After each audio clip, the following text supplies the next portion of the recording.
Gelato puffo fatto in casa senza gelatiera, più ricetta panna montata. Come letto dal titolo, oggi andiamo a preparare e a sdoganare il gelato al puffo. Quel gelato dal colore blu-azzurro, che tanto piace a grandi e piccini. Questa è una richiesta che mi è stata fatta nella live dove ho assaggiato i gelati con mio marito. Se te la sei persa, ti lascio il link qui in alto nelle schede, così potrai andarli a dare un'occhiata. E partiremo da zero, nel senso che faremo anche la panna fatta in casa. Sì, hai capito bene. Tranquillo, tranquillo, è più facile di quanto possi sembrare. Ti basterà seguire i miei passaggi e vedrai che non avrai alcun problema. Mi raccomando, prendi appunti su come si realizza la panna, perché ci occorrerà per il dolce di sabato. Curioso di scoprire di che cosa si tratterà? Iscriviti attivando la campanellina, tutte. In questo modo rimarrai sempre aggiornato sulle mie ultime novità e riceverai la notifica delle mie ricette. Il gelato inoltre è fatto senza gelatiera, quindi alla portata di tutti. Se non vuoi aggiungere niente di chimico, ti basterà omettere il colorante e ti verrà un semplicissimo gelato alla panna. Inoltre, volendo, potrai aggiungergli del cioccolato, magari sciolto a bagnomaria, naturalmente raffreddato prima, così da farlo diventare appunto il gusto cioccolato. Insomma, una ricetta completa che spero ti piacerà. Se è così, supportami con un bel pollice all'insù e condividendo questo filmato sui tuoi social. In questo modo mi aiuterai a far conoscere Irex e Fornelli. Sono due preparazioni semplici, però allo stesso tempo un pochino lunghe, perché si tratta di mescolare dopo un determinato tempo. Quindi armati di pazienza ed incominciamo, partendo dagli ingredienti per la panna. 240 ml di latte intero, 10 g di zucchero a velo, 5 g di aroma alla vaniglia, 10 g di colla di pesce. Per prima cosa mettiamo in ammollo i fogli di colla di pesce in acqua fredda per 10 minuti. Verso in un pentolino il latte,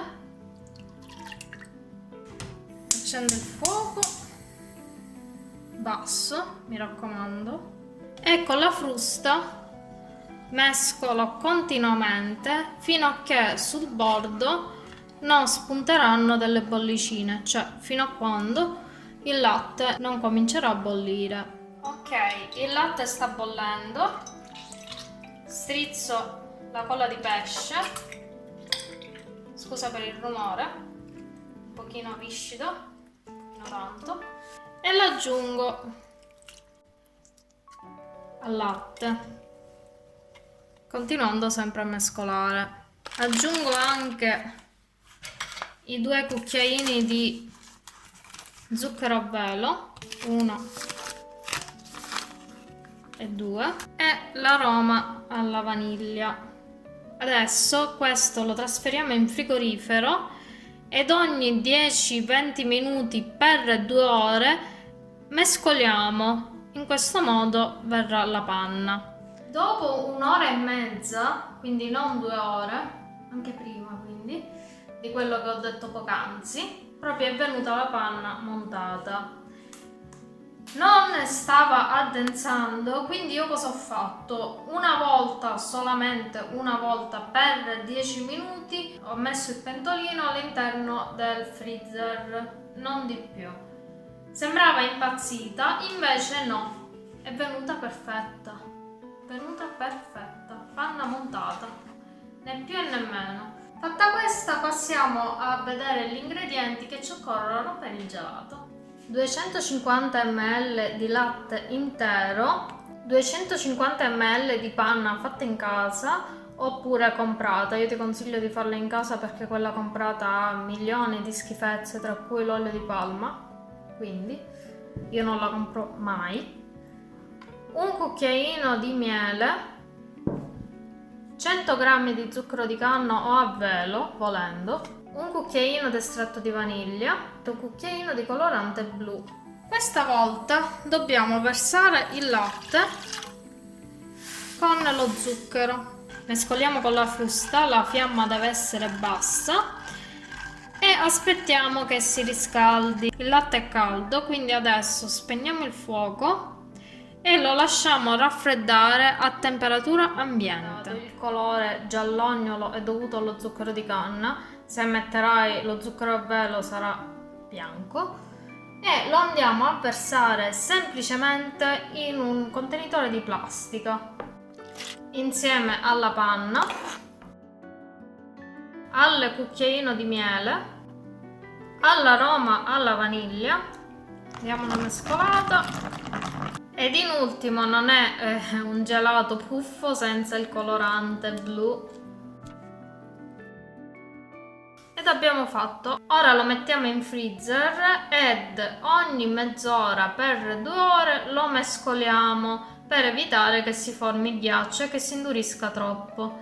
Ci vediamo dunque a gelato pronto. Ed eccolo qui prontissimo. Cosa te ne sembra? A parte i biscotti che mi arrivano in faccia. Ho decorato con un po' di cocco rapè ed ora vado ad assaggiarlo, anche perché si sta sciogliendo, e questo già è il sinonimo di tutta la genuinità di questo fantastico gelato. Cioè, guarda qua, cioè già si è sciolto, lo sto dicendo. Devi tenerlo più possibile in freezer. Io l'ho uscito prima perché dovevo fare il video, però più lo tieni e meglio è, più si solidifica. Però sempre morbido rimane, perché al suo interno la panna e il latte, quindi è stramorbido. Assaggiamo.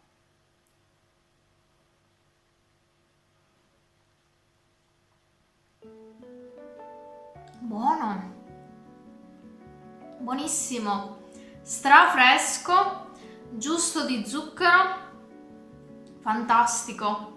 Te lo straconsiglio. Il colorante non si sente, vabbè che non ha sapore, però non si sente, non è invasivo e visto è un colore giusto, non è quel colore blu celeste acceso che di solito si trova in gelateria. Questo te lo puoi preparare in casa ed il successo è assicurato, piacerà a te e se hai figli anche ai tuoi bambini, ne sono sicura. Ti ricordo che mi trovi su Instagram sempre con il nome di Irex Fornelli. Lì mi potrai mandare la foto qualora tu lo realizzerai. Detto questo, ci vediamo sabato con una nuova video ricetta super golosa.